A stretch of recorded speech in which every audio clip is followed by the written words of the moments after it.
আসসালামু আলাইকুম everyone, diploma ফোকাসের পক্ষ থেকে তোমাদের সবাইকে স্বাগতম। আমি মোহাম্মদ মুক্তারুল ইসলাম প্রামাণিক, ফাউন্ডার অফ ডিপ্লোমা ফোকাস। তো আজকে আমি কথা বলবো ইঞ্জিনিয়ারিং মেকানিক্স বা অ্যাপ্লাইড মেকানিক্সের দ্বিতীয় অধ্যায় বলের সংযোজন ও বিভাজন সম্পর্কে। তো বলের সংযোজন ও বিভাজন সম্পর্কে কথা বলার আগে তোমাকে বুঝতে হবে যে বল জিনিসটা কি বা বল কাকে বলে। বল হচ্ছে এমন একটি প্রভাব যার প্রভাবে কোনো স্থিতিশীল বস্তু গতিশীল হবে বা গতিশীল বস্তু তার গতির পরিবর্তন করবে। তুমি আরও সুন্দরভাবে বলতে পারো, বল হচ্ছে এমন একটি প্রভাব যার প্রভাবে কোনো স্থিতিশীল বস্তু গতিশীল হবে এবং গতিশীল বস্তু তার গতির মান পরিবর্তন করবে এবং দিক পরিবর্তন করবে এবং ওই বস্তুটির আকার আকৃতির বিকৃতি ঘটবে। অর্থাৎ মনে করো এই হচ্ছে আমার একটা বস্তু, এই বস্তুটার প্রতি যদি আমি একটা বল প্রয়োগ করি তাহলে এই বস্তুটা মনে করো আমার যে এইরকম হয়ে যাবে। ঠিক আছে, তার মানে কি ওই বস্তুটার আকার পরিবর্তন হইল। ঠিক আছে, তার মানে সেটাই হচ্ছে আমার বল। ওকে, এখন আমি কথা বলবো লব্ধি বল নিয়ে। লব্ধি বল কি বা লব্ধি বল কাকে বলে? এই লব্ধি বল বোঝার জন্য আমি তোমাকে একটা ছোট্ট উদাহরণ দিব। মনে করো তুমি এই জায়গায় দাঁড়িয়ে আছো, তোমার চারজন বন্ধু তোমাকে চারদিক থেকে টানতেছে। মনে করো প্রথম বন্ধু তোমার টানতেছে এই দিক থেকে, দ্বিতীয় বন্ধু তোমাকে টানতেছে মনে করো যে এই দিক থেকে, তৃতীয় বন্ধু তোমাকে টানতেছে মনে করো যে এই দিক থেকে, এবং 4 নাম্বার বন্ধু তোমাকে টানতেছে মনে করো যে এই দিক থেকে। তাহলে তুমি এখানে কোন দিকে যাবা? তুমি তো চাইলে আর চতুর্দিকে যাইতে পারবা না, তুমি তো যে কোনো একটা নির্দিষ্ট দিকে যাবা, তাই না? তুমি যে এই নির্দিষ্ট দিকে যাবা সেটা হচ্ছে তোমার লব্ধি বল। অর্থাৎ কোনো বস্তুতে যদি একাধিক বল প্রয়োগ করা হয় তাহলে বল দ্বয়ের সমষ্টি হচ্ছে লব্ধি বল। অর্থাৎ ওই বল দ্বয়ের সমষ্টি যেদিকে ক্রিয়া করবে বা কাজ করবে সেটা হচ্ছে আমার লব্ধি বল। ওকে, এখন আমি কথা বলবো সামান্তরিকের সূত্রের সাহায্যে দুটি বলের লব্ধির মান ও দিক নির্ণয়। তার মানে এখানে আমার সামান্তরিকের সূত্রটা প্রয়োজন, যার কারণে আমি সামান্তরিকের সূত্রটা এখানে লিখে রাখছি। দেখো সামান্তরিকের সূত্রটা আমায় কি বলছে, একই বিন্দুতে ক্রিয়াশীল দুটি বলের মান ও দিক যদি কোনো বিন্দু হতে অঙ্কিত একটি সামান্তরিকের দুটি সন্নিহিত বাহু দ্বারা প্রকাশ করা যায়, তবে ওই বলদ্বয়ের লব্ধির মান ও দিক সামান্তরিকের ওই বিন্দু হতে অঙ্কিত কর্ণ দ্বারা প্রকাশ করা যাবে। ঠিক আছে, এই সূত্র হতে আমি যা বুঝলাম আমার একটা সামান্তরিকের প্রয়োজন, যার কারণে আমি এখানে একটা সামান্তরিক কি করছি, অঙ্কন করে রাখছি। এবং কি বলছে আমাকে, এই যে কর্ণটা, এই কর্ণ দ্বারা লব্ধির মান এবং দিক প্রকাশ করা যাবে। তার মানে এই বিডি অংশ হচ্ছে আমার লব্ধির মান এবং দিক, অর্থাৎ এই যে বিডি অংশ এটা হচ্ছে আমার লব্ধির মান, অর্থাৎ আমি ধরলাম এখানে আর। এবং কি বলছে, ক্রিয়াশীল দুটি বল, অর্থাৎ এখানে আমার দুটি বলের প্রয়োজন। তো প্রথম বল মনে করলাম আমি কিউ এবং দ্বিতীয় বল হচ্ছে আমার কি পি। ওকে, তুমি বিষয়টা এইভাবে বলবা, সাজিয়ে বলবা যে মনে করি কিউ এবং পি দুটি বল এক্ষেত্রে বি বিন্দুতে ক্রিয়া করে এবং এদের মধ্যবর্তী কোণ হয় আমার কত, থিটা। এই পুরো কোণটা কত আমার, থিটা।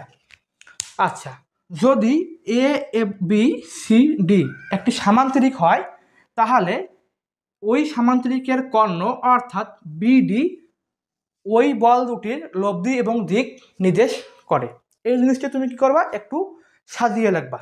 আচ্ছা, তুমি মনে করো এখানে সাজিয়ে লেখলা। ঠিক আছে, এখন আমাকে এই যে কি বলছে বিডি অংশটা, এটা হচ্ছে আমার লব্ধির মান এবং দিক। তার মানে এখানে আমার এই বিডি অংশের কি করতে হবে, আমাকে মান বের করতে হবে। এই বিডি অংশের আমি যদি মান বের করতে চাই তাহলে আমাকে এই সিএম অংশ এবং এই সিএম অংশটাকে আমাকে বর্ধিত করতে হচ্ছে এবং এই ডিএম অংশটাকে আমাকে লম্ব টানতে হচ্ছে। ঠিক আছে, আচ্ছা, তাহলে আমি এই সিএম অংশটাকে কী করলাম, বর্ধিত করলাম এবং ডিএমটাকে কী করলাম, লম্ব অঙ্কন করলাম। কেন করলাম একটু পরে বুঝতে পারবা। আচ্ছা, আমাকে এখানে এই যে বিডি মান বের করতে হবে। তাহলে দেখো তো এই যে বিডিএম এখানে একটা সমকোণী ত্রিভুজ নেই ভাই। যদি এই বিডিএম সমকোণী ত্রিভুজ হয় তাহলে আমি অতিভুজ স্কয়ার সমান কি জানি, আমাকে মান বের করতে হবে তো কি বিডি অংশের, তাহলে বিডি আমার অতিভুজ।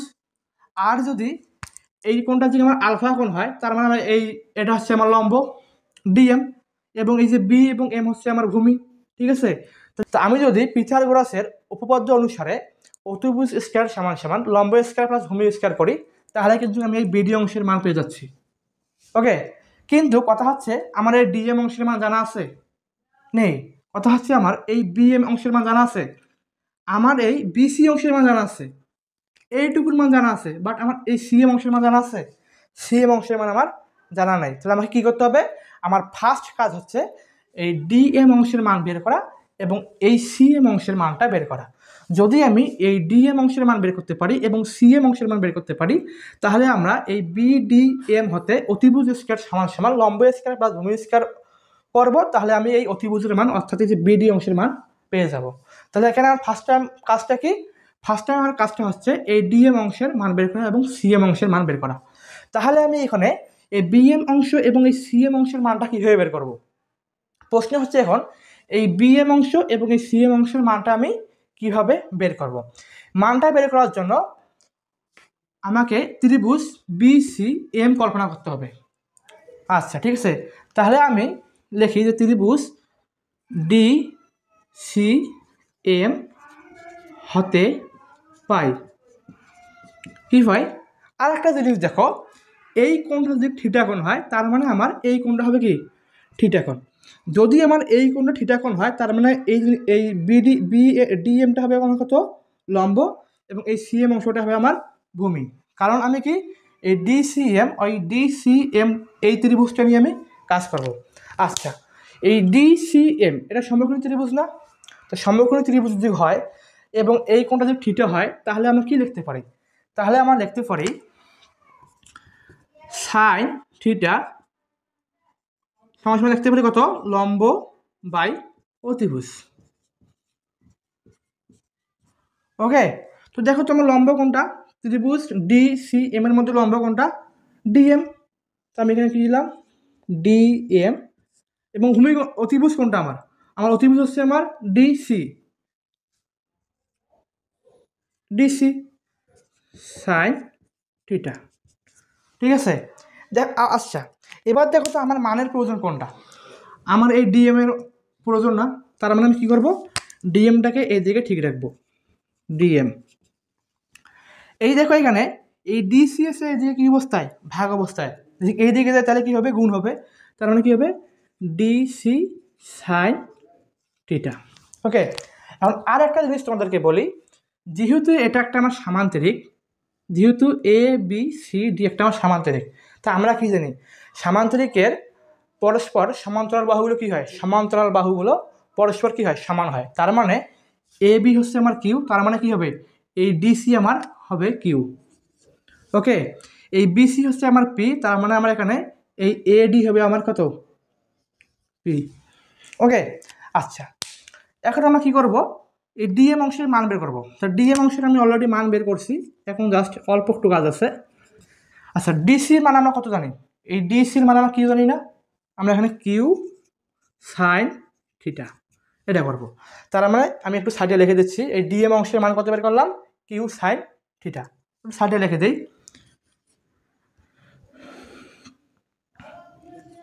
ডিএম অংশের মান বের করলাম কত? Q sine theta. এই মানটা আমার একটু পর কাজে লাগবে, ঠিক আছে? আচ্ছা, এই আমার ডিএম অংশের মান বের করলাম, এখন আমার মানের প্রয়োজন কোনটা? এই সিএম অংশের। তাহলে আমরা সিএম অংশের মানটা কীভাবে বের করব? আবারও ত্রিভুজ এই ডিসিএম হতে আমরা কি লিখতে পারি দেখো তো? আমার সিএম এর মান প্রয়োজন। তা যদি এটা আমার থিটা কোণ হয় তাহলে আমরা লিখতে পারি কস থিটা ভূমি বাই অতিভুজ লিখতে পারি। ভূমি বাই অতিভুজ। তার মানে দেখো তো আমার ভূমি কোনটা এখানে? সিএম, এবং অতিভুজ কোনটা? ডিসি। তাহলে কস থিটা ভূমি কত আমার? সিএম, তার মানে এখানে আমি দিলাম কত? সিএম। অতিভুজ কোনটা কত আমার? অতিভুজ হচ্ছে আমার ডিসি। ওকে, আচ্ছা, এবার দেখো তো আমার মানের প্রয়োজন কোনটা? আমার মানের প্রয়োজন সিএম এর, তার মানে আমি এই সিএমটাকে ঠিক রাখলাম। ডিএম আছে এখানে ভাগ অবস্থায়, এইদিকে আসে তাহলে কী হবে? গুণ। তার মানে এই ডিসি কস থিটা। কাজটা কি করলাম? ডিসি এসে আমার এখানে ভাগ অবস্থায়, এদিকে কি হবে? আমার গুণ হবে, তার মানে ডিসি কস থিটা। ওকে, সিএম ডিসির মান কত জানি? ডি এবং সির মান জানি কত আমি? কিউ। তার মানে এখানে মান বসাই দেবো কিউ কস থিটা। ওকে, তার মানে আমি এখানে দেখো এই সি এম অংশের মান কত পাইলাম, সি এম অংশের মান পাইলাম আমি কিউ কস থিটা। ওকে, আচ্ছা আমার এই ডি এম এর মান জানা ছিল না, আমি ডি এম এর মান বের করলাম। আমার সি এম এর মান জানা ছিল না, আমি সি এম এর মান বের করলাম। এখন আমরা এই বিডির মানটা বের করব। তাহলে দেখো সমকোণী ত্রিভুজ হয় এটা বি ডি এম একটা সমকোণী ত্রিভুজ। যদি এখানে আমার সমকোণী ত্রিভুজ হয় তাহলে আমরা কি লিখতে পারি, দেখো ত্রিভুজ বি ডি এম হতে পাই কি লিখতে পারি, পিথাগোরাসের উপপাদ্য অনুসারে আমরা কি লিখতে পারি, অতিভুজ স্কয়ার সমান সমান আমরা লম্ব স্কয়ার প্লাস ভূমি স্কয়ার লিখতে পারি না? তো অতিভুজ স্কয়ার সমান সমান কি লিখতে পারি, অতিভুজ স্কয়ার সমান সমান আমরা কি লিখতে পারি, লম্ব স্কয়ার প্লাস ভূমি স্কয়ার। আচ্ছা এই যে অতিভুজ, অতিভুজ কোনটা আমার এখানে দেখো তো, অতিভুজ আমার এই যে বিডিএম, বিডিএম যদি আমার এটা আলফা কোণ হয় তাহলে আমার অতিভুজ হচ্ছে কত, আমার লম্ব হচ্ছে আমার ডিএম এবং অতিভুজ হচ্ছে আমার বিডি এবং ভূমি হচ্ছে আমার কত বিএম। ওকে, তো দেখো আমরা কি করতে পারি, তাহলে আমরা অতিভুজ স্কয়ার সমান লম্ব স্কয়ার প্লাস ভূমি স্কয়ার করলাম, করার পর আমার এই যে অতিভুজের মান কত আমার বিডি, অতিভুজে আমরা কি লিখতে পারি বিডি, আমি এখানে লিখলাম বিডি স্কয়ার, লম্ব স্কয়ার লম্বর মান আমরা কি জানি ডিএম, ডিএম স্কয়ার, আর ভূমি বলতে কত, ভূমি বলতে হচ্ছে আমার বিএম, তার মানে বিএম স্কয়ার। ওকে, আচ্ছা এখানে শর্ট করা যায় তো একটা জিনিস, তা আমি তোমাদের বোঝার সুবিধার্থে তোমরা যদি খুব সহজে বুঝতে পারো তার জন্য আমি একটু লং করতেছি, তো ওটা ব্যাপার না। তো দেখো আমরা এখানে কি করতে পারি, এই যে বিডি, এই বিডি ঠিক রাখলাম স্কয়ার ডিএম স্কয়ার। আচ্ছা এই যে বিএম, এই যে বিএম এই পুরোটার মান কি আমার জানা আছে, বিএম পুরোটার মান আমার জানা আছে, বিএম পুরোটার মান আমার জানা নেই। আমার মান জানা আছে বিসি অংশের, মান জানা আছে আমার সিএম অংশের, কিন্তু এই যে বিএম অংশের মান জানা আছে, বিএম অংশের মান জানা নেই। তার মানে আমাকে এই বিএম অংশটা লিখতে হলে আমাকে বিসি অংশ প্লাস সিএম অংশ লাগতেছে। ওকে, তাহলে আমি এখানে কি করব, বিসি প্লাস সিএম, অর্থাৎ কি করলাম এই টোটাল জিনিসটাকে এই বিএম অংশটাকে আমি আলাদা আলাদাভাবে দেখলাম, বিসি প্লাস সিএম পেলাম। একটা উদাহরণ দেই, এই 10 আছে মনে করো, 10 থেকে তুমি চাইলে কী করতে পারো 5+5 করতে পারো, ঠিক আছে। সেম এই কাজটা করলাম আমরা, এই টোটাল অংশটাকে আমি একটু ভেঙে দিলাম। ওকে, আচ্ছা এখন দেখো আমরা কি করতে পারি, এই যে বিডি, বিডি অংশের মান কত, এখানে আমার আর আর ধরছি না, তো আমি এই আর মানটা বসাই দেবো, আর তারপরে স্কয়ার।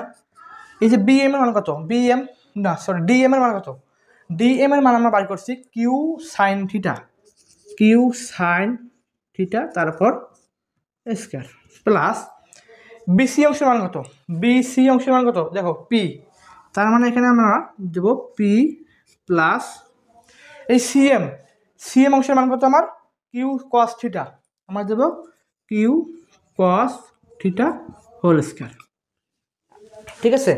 আচ্ছা এবার দেখো আমরা কী করতে পারি, আর স্কয়ার দেখো Q sine theta whole square আছে, আমরা এই জিনিসটাকে কী করবো একটু ভেঙে দেবো, কী করবো q square into sine square theta. Okay, আচ্ছা এই যে দেখো তো এই জিনিসটা একটু লক্ষ্য করো, P plus Q cos theta whole square, অর্থাৎ আমি যদি এ প্লাস বি চিন্তা করি আমার এইরকম হচ্ছে P plus Q cos theta অর্থাৎ এ প্লাস বি হোল স্কয়ারের সূত্রটা আমার এই সূত্রের মতো আমার হচ্ছে। তার মানে আমরা কি জানি এ প্লাস বি হোল স্কয়ারের সূত্রটা আমাকে এখানে প্রয়োগ করতে হবে। তো আমরা এখানে এ প্লাস বি হোল স্কয়ার সমান কি জানি এ স্কয়ার প্লাস 2ab প্লাস কত বি স্কয়ার। তো আমরা এই সূত্রটা আমরা এখানে প্রয়োগ করব।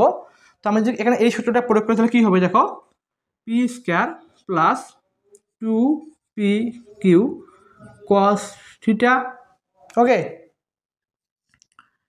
কস থিটা প্লাস কী হবে আমার Q cos theta whole square.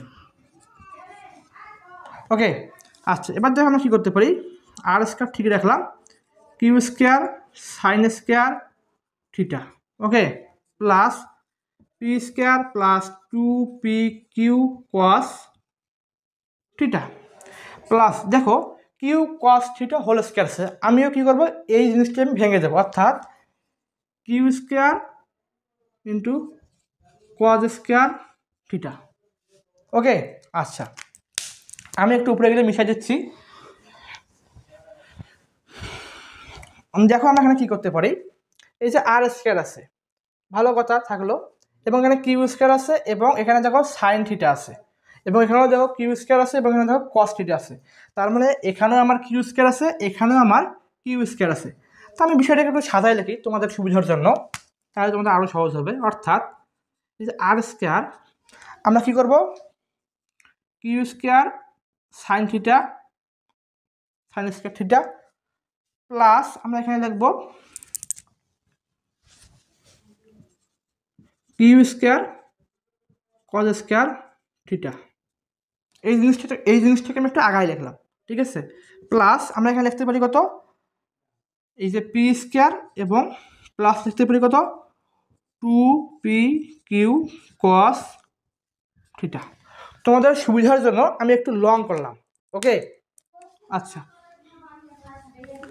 এবার দেখো কী করতে পারি আমি, এই যে স্কোয়ারটা আছে, স্কোয়ারটাকে যদি আমি এই দিকে নিয়ে আসি তাহলে কী হয়ে যাবে, স্কোয়ারটা আমার এদিকে আসলে কী হবে, রুট হয়ে যাবে। তার মানে আমি আরটাকে রাখলাম, স্কোয়ারটাকে আমি এদিকে করলাম, কী করবো আমি রুট করবো, ঠিক আছে, রুট হয়ে গেল। আর দেখো তো এই যে কিউ স্কোয়ার সাইন থিটা এবং এখানে কিউ স্কোয়ার কস থিটা, এখানে আমার কিউটা কমন নেওয়া যায় না, আমি এখানে কিউ স্কোয়ারটাকে কমন নিলাম, তাহলে এই দিকে থাকতেছে কত আমার সাইন স্কোয়ার থিটা প্লাস এখানে থাকতেছে কত আমার কস স্কোয়ার থিটা প্লাস এখানে থাকছে আমার p square plus 2p Q cos theta. Okay, আচ্ছা আর সময় সময় কী লিখতে পারি, রুট ওভার কিউ স্কোয়ার। আচ্ছা এই যে দেখো তো sign square theta plus cos square theta আমরা কী জানি, sign square theta plus cos square theta আমরা 1 জানি না। তো আমি যে এখানে 1 দিই তাহলে কোনো সমস্যা হবে, কোনো সমস্যা হবে না, কারণ আমরা একটা সূত্র জানি ত্রিকোণমিতিতে sine square theta plus cos square থিটার সমান কত 1, ঠিক আছে, যার কারণে আমি এখানে 1 দিলাম। তো 1 দেওয়ার এখানে আমার প্রয়োজন নাই, কারণ 1 এর সাথে যদি আমি কিউ স্কোয়ার গুণ করি তাহলে আমার কিউ স্কোয়ারে হবে, ঠিক আছে।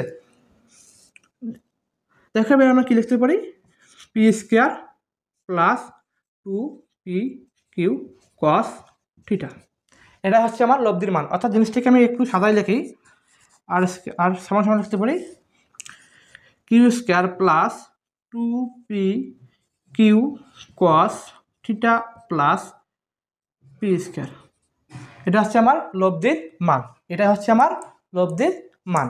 এখন আমাকে কী করতে হবে, লব্ধির দিক নির্ণয় করতে হবে।